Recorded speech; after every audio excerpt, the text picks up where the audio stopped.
Olá pessoal, hoje o Maldita Politicagem traz novamente um episódio de raciocínio invertido. Então a gente sai de uma indagação pessoal nossa, dessa vez pessoal do Luiz, que vocês ouvintes já devem ter reparado no nome bizarro que esse episódio tem.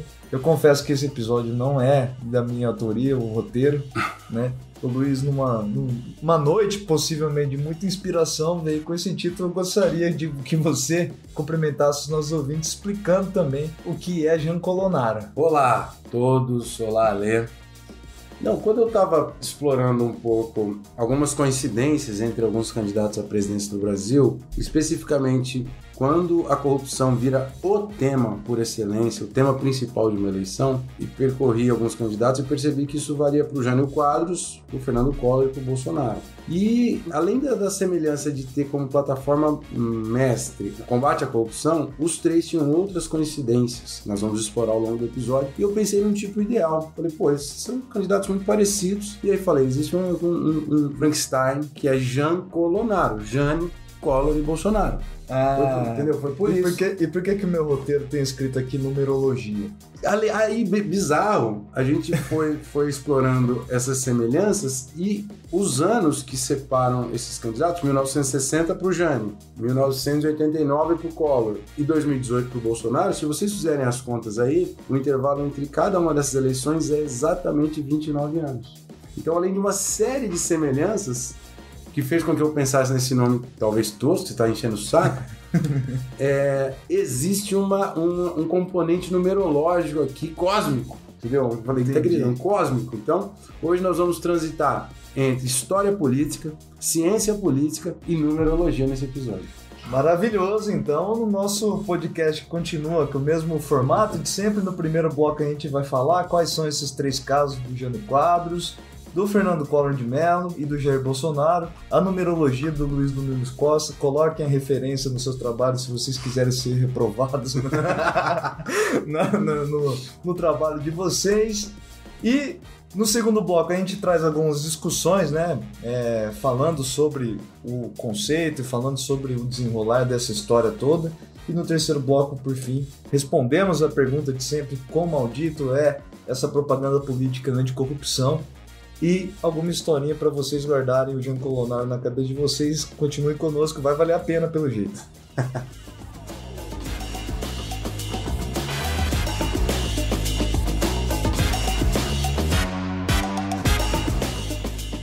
Bom, então vamos desmontar esse Frankenstein, vamos tentar separá-lo para ver qual que é a relação entre esses três candidatos. E você, japonês, o Alessandro japonês, não sei que nome eu te chamo, você... No caso, não é um nome japonês. Você também é um pesquisador que prima pela história política brasileira. O que você trouxe de informação sobre a candidatura do Jânio Quadros? O Jânio Quadros foi eleito num contexto, né? Ele é sucessor do Juscelino Kubitschek. Naquele contexto, Juscelino tinha implementado o seu plano de metas, a construção de Brasília, enfim. Tinha estourado o orçamento da nação. A gastança toda levantou uma série de suspeitas de corrupção, uma série de suspeitas de falta de juízo com o dinheiro do público. E foi nessa onda, nesse furacão político, que o Jânio Quadros conseguiu articular alianças com grandes partidos, principalmente a UDN. Ele foi eleito por um partido minúsculo também, como a gente já adiantou no bloco introdutório, e traz um slogan que fica... A característica dele, né? Eu acho que ninguém se lembra de outra característica além dos óculos ou do varre, vassourinha, né? Varre toda a bandalheira, esse é o slogan, né? Varre, vassourinha. Para quem não viu, tem inclusive uma capa de um dos nossos episódios anteriores sobre populismo que tem lá uma vassoura escondida. Mesmo, o nosso designer captou isso daí e colocou para vocês. Então foi nessa história toda que o Jânio quase levanta a bandeira anticorrupção. Mas havia uma crise econômica também, decorrente de um cenário interno e externo, que muito se colava na irresponsabilidade fiscal do JK, né? Já tinha um problema de excesso de gasto, aumento da inflação, etc., que é parte importante da história dessa coisa, né? E esse fator de crise econômica que teve lá na eleição de 60, do Jânio contra o general Lott, que era o candidato governista, esse cenário se repete em 89 na eleição do Collor. O Collor enfrentou o Lula no segundo turno, a galera mais velha lembra, mas todo mundo com a minha idade. Todo mundo velho lembra, mas é importante destacar o seguinte, o governo antecessor era do José Sarney, do PMDB, que também enfrentava ali o final da década de 80, que era a década da hiperinflação, um desemprego violento, foi para na economia, ela é chamada de década perdida. Então, o Collor também aparece com discurso anticorrupção, e ele se dizia o caçador de marajás, com uma crise econômica em curso. O Collor era de um partido pequeno, o PRN, o Partido da Reconstrução Nacional. Você sabe qual que é o primeiro emprego do Collor? Eu já vi essa informação, tenho que confirmar bem, mas o Collor ele foi presidente do CSA, Clube de Alagoas, né? Com muito mérito ele conseguiu esse emprego, né? Muito mérito. Muita luta, muita luta na sua vida. Talvez com uns 20 e pouquinhos anos o Collor teve esse emprego na sua vida. E ele foi o presidente mais jovem eleito na história do Brasil, com 40 anos. Muita luta, muita dificuldade. Ele foi filho de governador, né? Então, foi governador antes. Existe toda uma história a respeito da Rede Globo ter abraçado a candidatura do Collor, né? Tem um livro famoso sobre isso chamado Notícias do Planalto, do Mário Sérgio Conte. Enfim, mas tal como o Jânio, o Collor se elegeu durante um ciclo inicial, crescente de crise econômica, por um partido pequeno com um discurso de combate à corrupção. Vassourinha em 60, caça aos marajás em 89. E aí, finalmente, vem o Jair Bolsonaro, que vai ao segundo turno contra o PT, contra o Haddad. Já depois dos 14 anos de governo do PT, o governo Temer, que era um aliado inimigo da Dilma, né? E também se instala uma crise econômica já no final do governo Dilma e durante todo o governo Temer, escândalo de corrupção, porque foi a grande época da Lava Jato, o período áureo da Lava Jato, que pegou no centro do PT, mas também incidiu sobre o governo Temer. Bolsonaro usa isso como tema, se elege por um partido pequeno, PSL, e fala que vai acabar com a mamata. O slogan do Bolsonaro era Deus acima de tudo, Brasil acima de todos, mas que ia acabar com a mamata. A mamata vai acabar. Isso. Então, há essas semelhanças, e isso tudo é o contexto histórico, né? A gente diz assim, e outra coisa, nós já dissemos, né? Façam as contas. Entre as 3 eleições, 29 anos. Coloque esse número aí.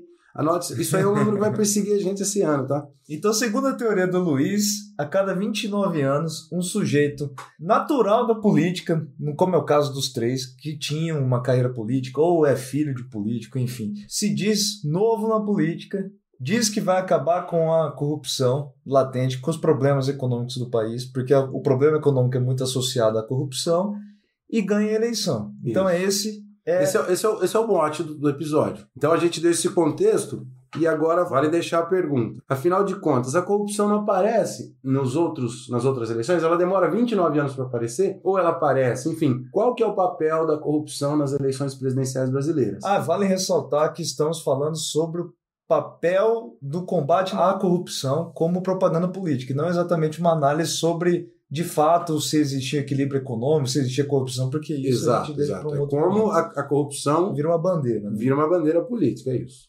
Então é isso, vamos ao segundo bloco.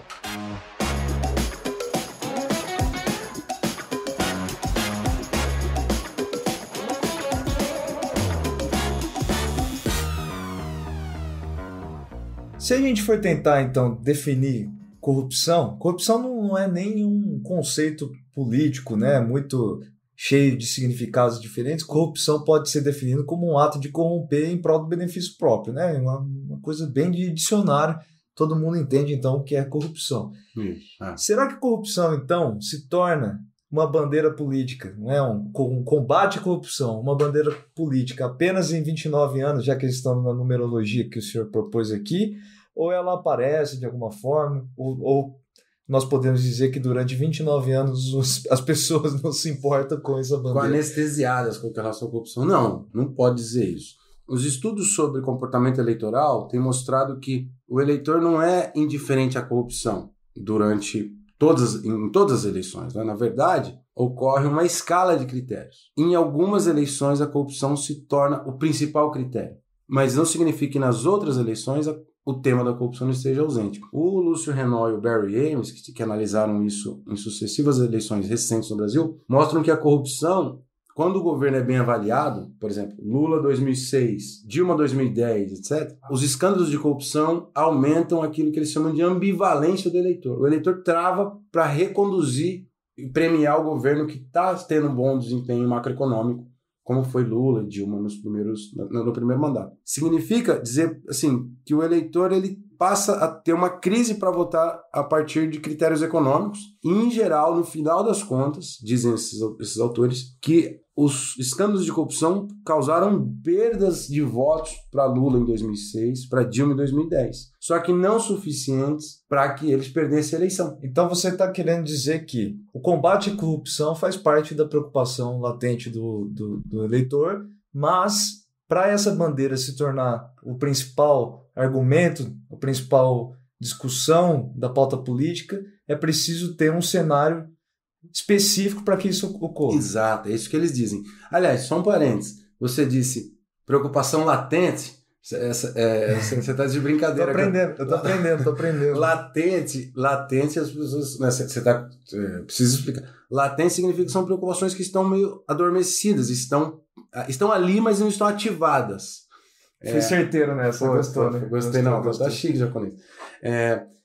Quando um determinado contexto macroeconômico de crise se apresenta, a corrupção pode ser, pelas campanhas, apresentada como a responsável pelaquela crise.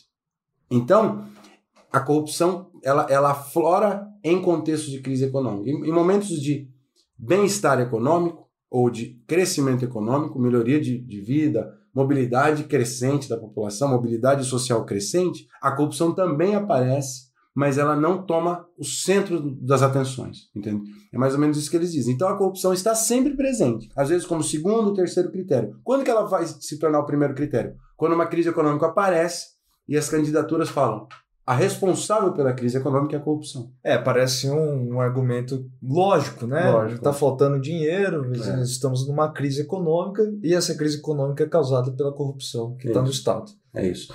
Então, é uma coisa muito sutil, mas que mostra o comportamento do eleitor não pode ser observado de modo único, unilateral. O eleitor não é só um indivíduo que vota com o bolso quando a economia está crescendo e dá uma banana para a corrupção, sabe? Em todas as eleições a corrupção está presente, mas depende de outros elementos contextuais. O eleitor ele vota com múltiplos critérios e quando a crise se apresenta, a crise econômica se apresenta, e há denúncias sistemáticas e acumuladas de corrupção, como aconteceu contra o JK, que você apresentou, contra o Sarney, contra o Temer, o desafiante coloca a corrupção como o problema. E aí ela cresce. Eu acho interessante um aspecto dessa discussão, que existe uma tendência de governos mais preocupados com a atuação do Estado, né? Governos que são mais estatizantes, como é o caso do JK, principalmente, e o caso do governo Lula.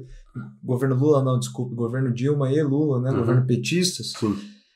Eram governos que tinham em comum, né? Além de ser antecessores desses caçadores de marajás no geral, sim, eles tinham em comum gastos do Estado. Então eu acho que cola muito essa crítica contra governos que procuram colocar em prática uma política pública. O Estado se torna um ator central nesses governos, e ao se tornar um ator central, ele chama atenção para cima deles. Então vira um terreno fértil, independente se aquilo é ou não bem sucedido, isso se torna um terreno fértil para esse papo sobre corrupção, para essa bandeira anticorrupção. O que também, por mais que as pessoas que defendam um Estado mais forte não gostem, também é lógico, né?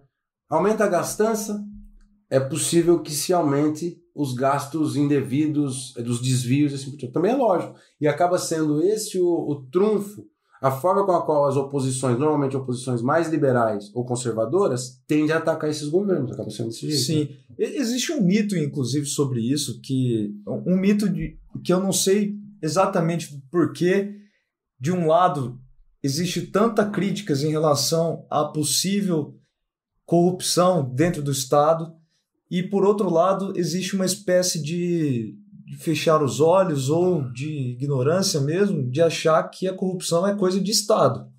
Então apenas do Estado, porque a corrupção é uma coisa social, né? Então, quando governos mais liberais reforçam esse objetivo de lutar contra a corrupção, porque o Estado é associado à corrupção, me parece que existe uma espécie de cegueira de também não olhar para casos, por exemplo, quando o Estado atua como ator que beneficia os entes privados. Isso é corrupção também. É uma forma bastante comum de se fazer coisas. Existe um dos artigos que a gente consulta na referência bibliográfica, depois, se vocês ouvintes quiserem ver, ressalta que governos fracos em países subdesenvolvidos tendem a fortalecer empresas privadas. É quase que um ambiente... De modo corrupto. De modo corrupto, porque o Estado, ele tem, por exemplo, no caso do Brasil, eu posso querer, se eu assumo como presidente amanhã, eu posso dizer que eu vou esvaziar o Estado, porque o Estado é um lugar de corrupção, e pego todas as agências reguladoras do Estado, coloco sobre minhas asas e deixo elas permitir coisas, enfim, eu consigo converter leis a favor desses empresários. Isso é corrupção também, que não aparece na avaliação do eleitor, muitas vezes. Ou da imprensa. Ou da imprensa. É isso. Então, a gente está tentando nuançar nesse segundo bloco, que normalmente é o que cabe no segundo bloco, né? Dar mais especificidade para o problema, para mostrar que não existe eleição sem corrupção e que não existe corrupção atrelada apenas ao Estado. Não existe eleição sem bandeira anticorrupção. Sem bandeira anticorrupção. E não existe corrupção apenas atrelada ao Estado, mas também às circunstâncias empresariais e em todo tipo de espaço social. Com isso, a gente fecha o segundo bloco. Fique com a gente.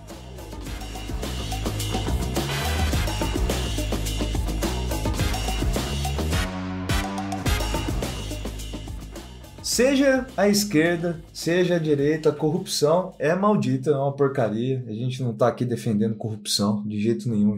O nosso tema, inclusive, do Jean Colonaro, é falar sobre a bandeira anticorrupção. Certo, Luiz? Isso, exatamente. Então, essa bandeira anticorrupção, a presença da corrupção como argumento no debate eleitoral é maldita ou é bendita? Olha, eu acho que é bendito que a corrupção seja uma preocupação dos eleitores e dos cidadãos em geral, porque alguns países, e o Brasil é um desses países, os casos de corrupção são muito extravagantes e a quantidade de dinheiro é muito alta, o dinheiro desviado é muito alto. Agora, o que me incomoda, e aí eu acho maldito, é quando o tema da corrupção aparece de modo moralista, como se fosse um problema de caráter dos candidatos, ou muito comum a uma família de partidos ou a um partido, como se fosse um problema de desvio ético, que não é isso. A corrupção é um problema de instituições, é um problema de aprimoramento institucional. O que você quer dizer é o seguinte, se eu bem entendi, a corrupção não depende, o combate à corrupção não depende necessariamente de um indivíduo que está lá ou aqui.